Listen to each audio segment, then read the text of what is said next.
¿Alguna vez te has preguntado por qué un soldado no siente dolor durante una batalla? ¿O cómo le hace un deportista para jugar todo un partido sin sentir dolor? Seguramente si le has preguntado a alguien, te han contestado que es por la adrenalina. La respuesta es un poco más compleja, es la modulación descendente del dolor.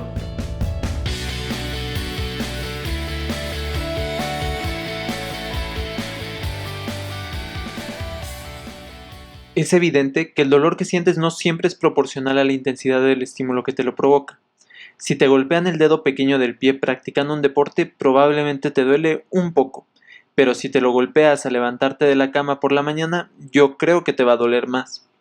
Ahora, si te lo golpeas mientras estás deprimido, el dolor puede llegar a ser insoportable. La pregunta es, ¿por qué?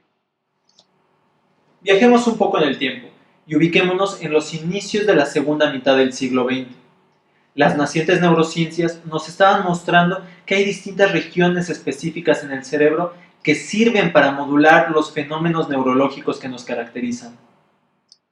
Un centro del hambre y uno de la saciedad en el hipotálamo, el miedo en la amígdala, el placer en el núcleo accumbens, el raciocinio en la corteza prefrontal y el habla en el área de Broca. Entonces, ¿por qué no pensar en un centro de la analgesia? En 1969 se publicó en la revista Science un estudio pionero.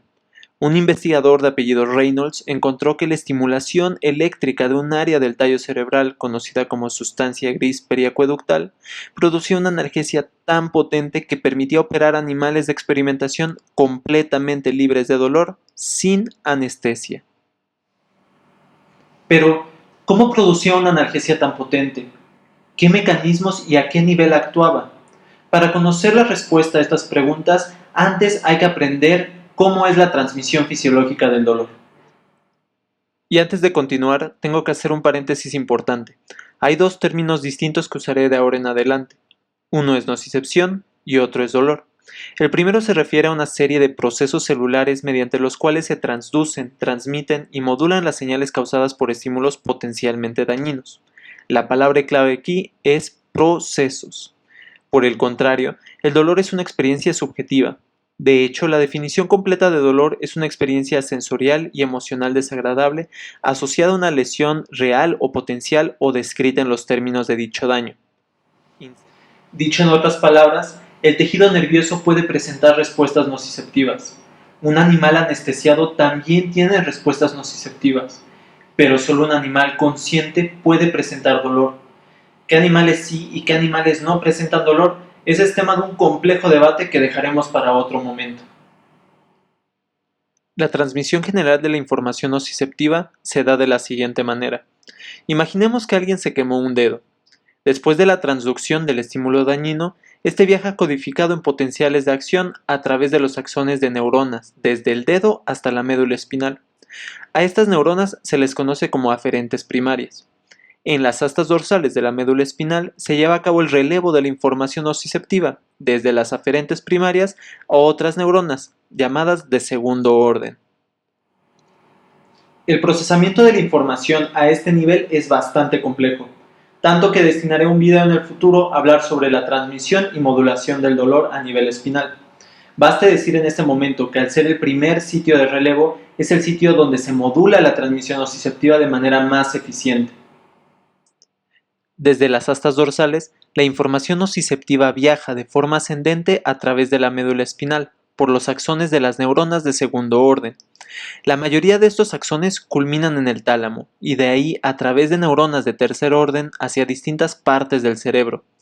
En conjunto, todas ellas se encargarán de codificar las distintas dimensiones de la experiencia dolorosa: la localización, las características, la respuesta emocional, la memoria de eventos pasados, etc. Dije que la mayoría de los axones llegan al tálamo, pero no todos lo hacen, o al menos no de manera directa. Hay múltiples axones que tienen ramas que terminan en distintas áreas, sobre todo a nivel del tallo encefálico. ¿Cuáles áreas? Una la acabamos de ver, la sustancia gris periacueductal.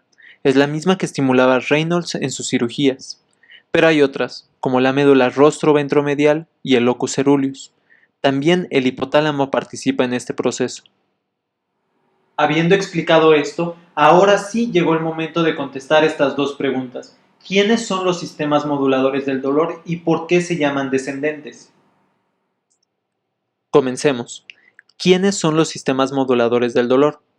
Los sistemas moduladores están formados por distintas regiones del sistema nervioso, incluyendo múltiples áreas de la corteza cerebral, por ejemplo, la corteza motora, la corteza somatosensorial, la corteza del cíngulo anterior y la corteza prefrontal.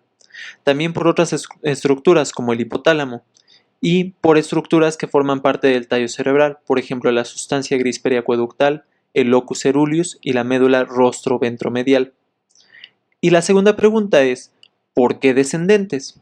Esto se debe a que los axones de las neuronas de estas regiones se extienden desde sus sitios de origen hasta las astas dorsales de la médula espinal, es decir, son proyecciones descendentes.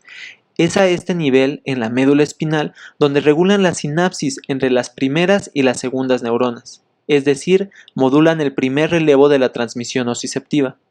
Los sistemas moduladores descendentes regulan la transmisión nociceptiva a través de la liberación de distintos neurotransmisores, entre ellos la serotonina, el GABA, la glicina, la noradrenalina y algunos péptidos como las encefalinas y de manera muy interesante la oxitocina.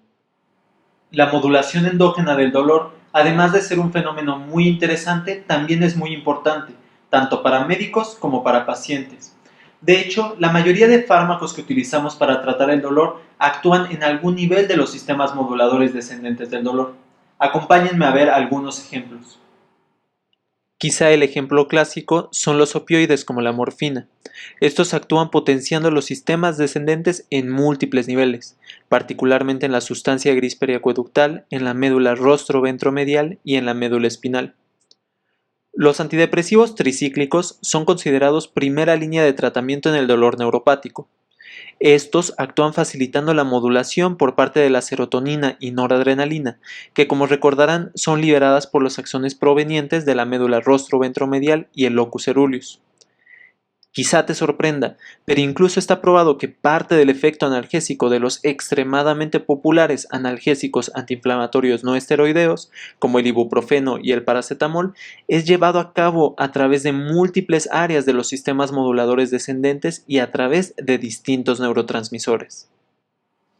Pero no solo los fármacos han sido utilizados para potenciar a estos sistemas endógenos. ¿Por qué no estimularlos directamente, como lo hizo Reynolds en ese lejano artículo de 1969, solo que en humanos? A estas técnicas se les llama de estimulación profunda y consisten en implantar electrodos en distintas áreas del sistema nervioso central. Se ha intentado con algunos resultados prometedores, pero el inconveniente es evidente. Tener un electrodo en el cerebro no es poca cosa. Puede tener múltiples complicaciones.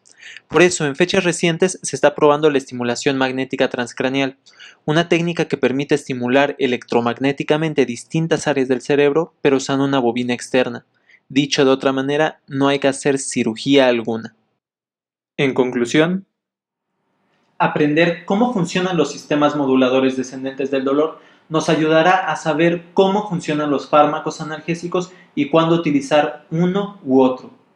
Pero además, investigar sobre ellos nos ayudará a saber por qué algunos pacientes desarrollan dolor crónico, qué predisposiciones tienen y en última instancia cómo podemos ayudar a estos pacientes que sufren tanto.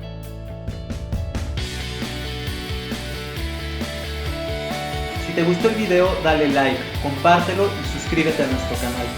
Seguiremos subiendo más videos, así que ayúdanos a saber qué temas te gustaría conocer. Espero verte pronto.